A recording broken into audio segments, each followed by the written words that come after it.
expertise, assisting the legislature and assisting the Secretary of State's office to come up with something with what we're currently using that could generate the data.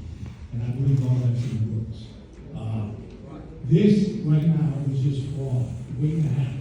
You're going to guarantee Shreveport, Baton Rouge, and New Orleans weeks to turn in ballots. That's all this is. This is fraud. This is going back to UPR.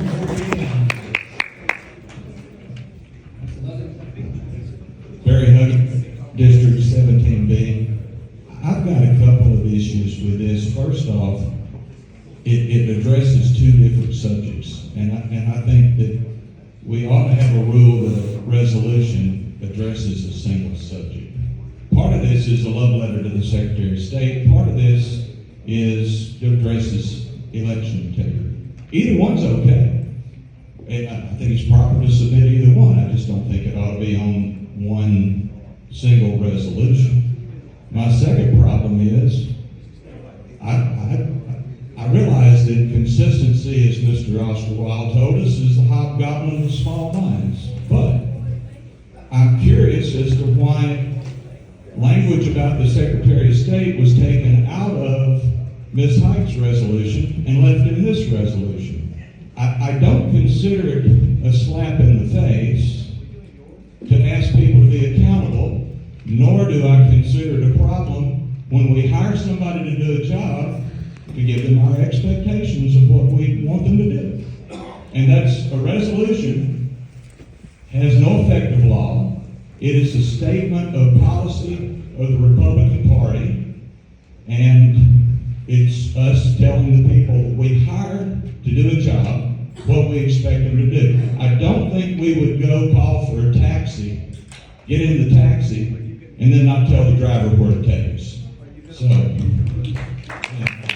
as far as self-concern, that's all I have to say about that. All right, any other debate?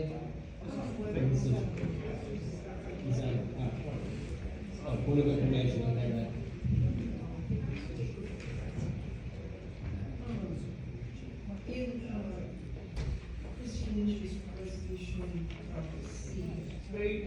Louder.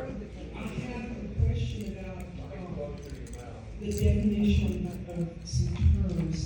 In one, it says a voting system which utilizes all paper ballots to verify voter intent is coupled with tabulators. Are those human tabulators or are those electronic tabulators? Is that a machine or is that a human?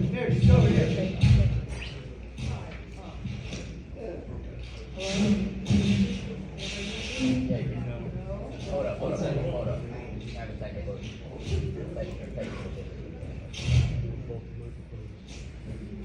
Try it? Yeah, go ahead. Can everybody hear me? Okay, good. Okay.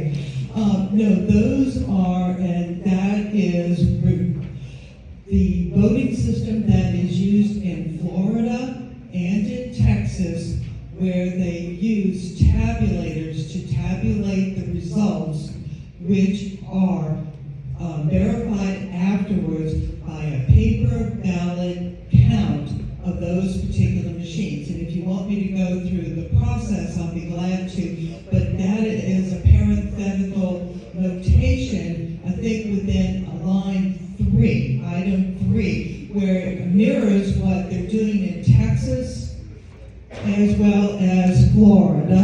And that's that question. In Texas and in Florida, they use machine tabulators so that they can provide information within an hour of having the polls closed. But it is not without a paper component. Actually, there's no difference between the Hike amendment and my resolution. We both call for paper ballots. We say that a paper ballot is in law, law number 80, which was passed by the legislature, that requires paper ballots. So everybody is all in agreement that we should have paper ballots. We There is no question, there's actually no conflict between all of these. We are just saying, let's move this along, let's get paper ballots in here so that we can demonstrate voter intent. Let me ask you this, and maybe I can help clarify. Ms. Lynch. And Ms. Lynch, and yours, okay. So items 1 through 4, is this coming from Title 18? Is that what you've done and stated what's in the law that the legislature passed?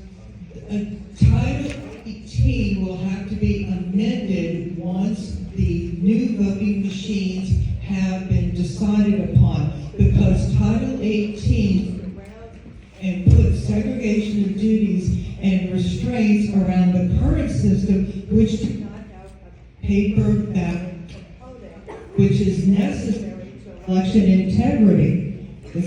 Nancy Landry has absolutely determined that a paper ballot is necessary. What? You cut out. Commissioner Strabetta.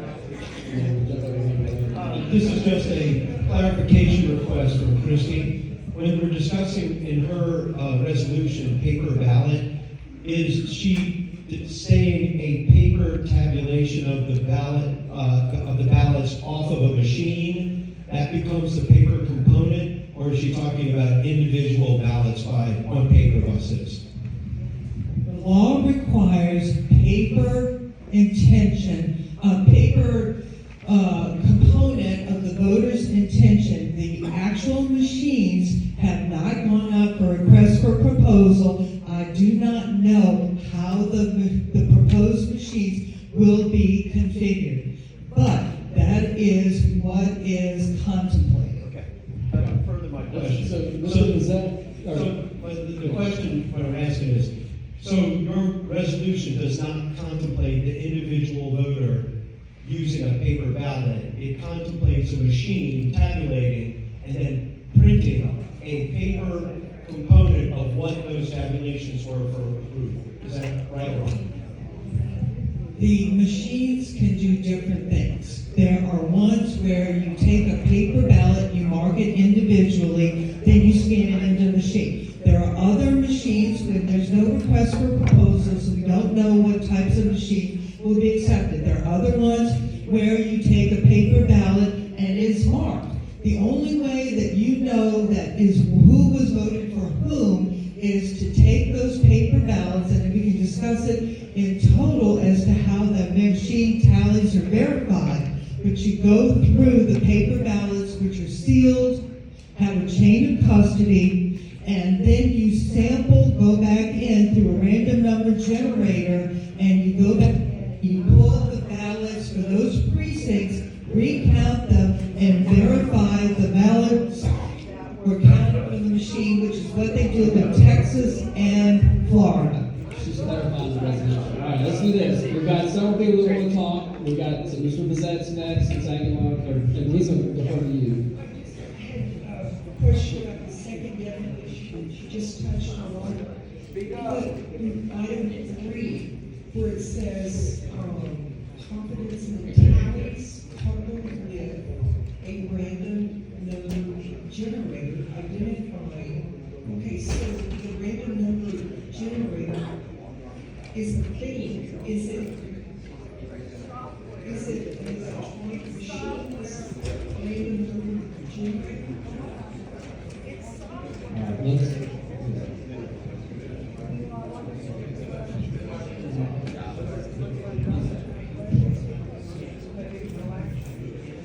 The next we got. Okay, can you hear me? Again, my name's Robert Wright, 31G. We just have a system that can be verified and audited. Okay, now I've thought about this quite a bit, and I don't know if we can do it the way I'm talking about, but if I were king for a day, this is what I would do. You would go through and do your driver's license and you get a ballot. You would mark your ballot. That's my first internal control.